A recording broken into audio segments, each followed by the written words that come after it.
How you doing, everyone? Anthony Taylor here, and today I want to talk to you about 5 things I learned about diversity inclusion over the past couple months. So you might not know this, but on October 21st, we are having, or if you're watching this in the past, we had a Diversity and Inclusion Summit. And I thought, 2 months ago, I said, with everything that's going on in the world, I think it'd be really cool to use our platform to invite some great speakers and to have a conversation around diversity and inclusion. We facilitate strategic planning. We are masters of the strategic planning process and leadership. We're not experts in diversity and inclusion. So, we had to go on the hunt to be able to do this properly. We had to learn more. And so I wanted to share some of the learnings that I've had over the past, 2 months or so. So the number one learning I got was I had to check myself.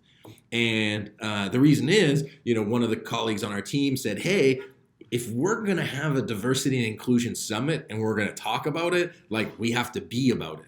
And so that week we had an offsite with our team, and as part of the conversation, we said, okay, well, what are we doing to further diversity and inclusion?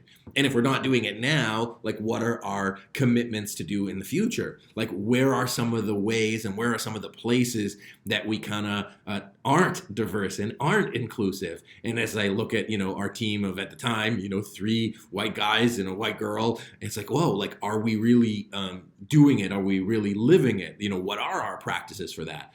Now, of course, diversity and inclusion is so much more than skin color, and I'll get into that. But it started the conversation in our team for everybody to look at, hey, what do we know? What don't we know? What are we thinking it is? And what isn't it? And to really test, being challenged or being defensive or giving up some beliefs. And so the number one thing I got out of it was actually checking myself on what I knew and what I thought I knew, and then being able to have that conversation with my team. Number 2 is I've never been so tuned in to diversity, equity, and inclusion, because all I'm doing is talking about it and inviting people and reaching out to the community. I'm seeing it now. And this might sound like I'm willing to sound naive and admit what I didn't know, because I'm a white guy who's, okay looking, is I didn't realize areas of diversity, equity, and inclusion when they weren't happening until now. An example, there was a marketing agency in my hometown, and they posted this thing saying, hey, we're celebrating our women leaders. And I was like, they're all blonde white ladies. And everybody looked the same. It was homogenous. And I said, hey, there's no diversity in here. And I sort of bit my tongue. I didn't, post anything on the LinkedIn post. But it just really made me think. And every time I see something now, I'm so tuned into it. Otherwise before, by the way, having women in the workforce, excellent, obviously. But I was like, whoa, I think I would have stepped over it before and really not been tuned into other people. We were leading a strategic planning session for an organization, and there's one person of color on the entire leadership team. They were bringing up issues that affected them and what it was like in the context of being a person of color. And again, I was more tuned in to what that person was dealing with at the time. I actually got her perspective instead of, potentially in the past saying oh, this person is just bringing this up and that's what they would do. I was like, oh man, it must be really exhausting having to hold that on their shoulders all the time. And it was just a really interesting place to come from and to be able to be in tune to it. And so, one of the reasons that I'm really excited to have this summit is to have other people to be in tune with it, because I think it's one of those things that we take for granted or don't consider on a day-to-day basis. So super tuned in, and now I can't unsee it. So I see everything that's not diversity, equity, and inclusion, which I think is going to make me a better CEO, and a better facilitator, which I'm excited for.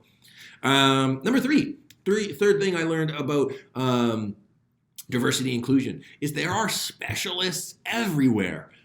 Searching hashtags on LinkedIn, and I'm searching DEI, diversity, inclusion, all that stuff. And there's people all over the world. People are writing cool books, people that are doing cool research, people that are talking about it in their daily life, people that are highlighting stuff that's great, people that are highlighting stuff that's not ideal. Not ideal, that's my diplomatic way of saying sucky things. And there's a huge community of people, and it's a specialization. Like, just like you talk about marketing and full stack marketing and SEO and all that stuff, like DEI, diversity, inclusion, leadership, communication, culture, like that's an offshoot of all of that. But I believe that in the next year and 2 years, and as we move forward, it's going to be such an important thing. 2 days ago, John Gruden let himself go from the Raiders football team as the head coach. He's going to be taken down from his, championship ring at in Tampa Bay. Like the stuff is coming, like actions are following with stuff that, again, people have been living, seeing, being their entire lives. And I'm late to the party. I think a lot of us are late to the party, but it's going to be more and more important as we get into this, albeit more complicated world. But if you want to be a good leader, I think it's going to be table stakes soon. Number 4, there are so many different shapes, sizes, colors of diversity, equity, and inclusion.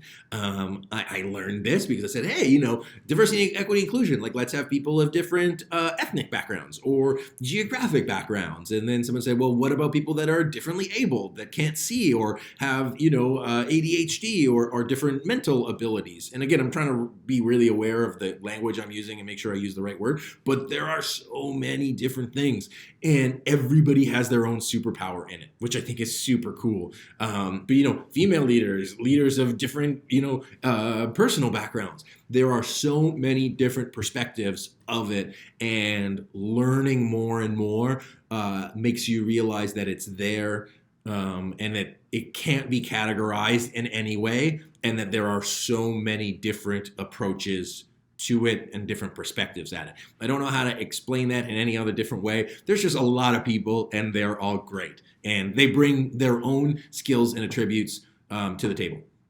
5th and final thing that I learned about diversity, equity, and inclusion through this journey is that the outcome to me is always positive, and it always has some pain on the front end of it.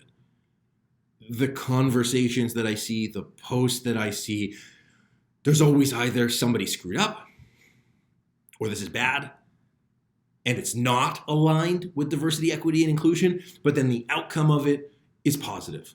Every time I see it, it's like, if we did this better, it would produce this better outcome. If we did this differently, it would produce this better outcome. I might be biased because I'm not attached to the way things were, and I can see the opportunity of things being a certain way in the future, which includes, people, which includes like business productivity, which includes output, which includes, like a benefit for society as a whole. It's kind of how free trade, was really successful, is because we recognize that other people did things better than us, and so we leverage their skills. And I also see that there's a lot to go. And the only reason that I'm talking about diversity, equity, inclusion today is about what's happened in Minnesota. And, again, that's just the drop in the bucket of, decades and decades and decades of systemic bullshit that isn't limited to North America. My family's European. They have their own flavor of racism, and they have their own flavor of, diversity, equity, inclusion. And I can't speak to every single country. I just know that it exists, and everybody has their own way. And so I'm looking forward to what the world can produce for itself, what the people in this area can produce for themselves, and how we as a society can support moving that forward. It's good for business, it's good for people, and I'm excited to be able to move it forward. And I hope you join me in that. And if you want to be like me and admit you don't know everything and you don't know what you don't know, and just willing to, kind of park your ego and be educated and have your own identity ass kicked. I had an experience the other day, so stupid. It's not stupid. I was hanging up a mirror and I couldn't see part of it. It stopped here and I almost cried because I felt excluded. And I don't think I ever would have felt like that. I think I would have just looked at like what the mirror was, and it's just like, oh, it wasn't built for my height. But I felt excluded because I was tuned into people being excluded. And it happens a gajillion times a day for everybody. And so there's a lot for us to do, a lot for us to work on, and I hope you join me on this journey. Join us at the Diversity, Equity, Inclusion Summit on October 21st. Learn something, talk to people that are dealing with this, seek to understand, not to be understood, and really just be there. But I just want to share it because it was transformative for me. I'm excited for what it can take into my career, again, as a facilitator, as a CEO, as a partner, as a friend to those around me, and I'm excited for whatever's next. I want to take the opportunity actually to thank all of the awesome speakers that have agreed to speak at our summit on the 21st. It's going to be awesome. I'm so excited to share your story. And man, that's another thing. This is like bonus tip number 6, just getting to hear all of these people and the fights that they're fighting, the conversations that they're having. It's way different than what I deal with on a day-to-day, and I just wanted to be able to give them a place to share. And so I'm stoked. So I hope you enjoyed today's video. I hope you learned something. I hope you take up my challenge and invitation to learn more about diversity, equity, inclusion. Follow some people on LinkedIn. That's probably a really easy way. Attend our summit. Watch the recording, and just do what you can. It's good for business. It's good for people, and I think it's going to be worthwhile. So I'd love to get your feedback on what you take away from today. So drop it in the comments below. Like and share, and holler at me on LinkedIn or Twitter if you got some feedback.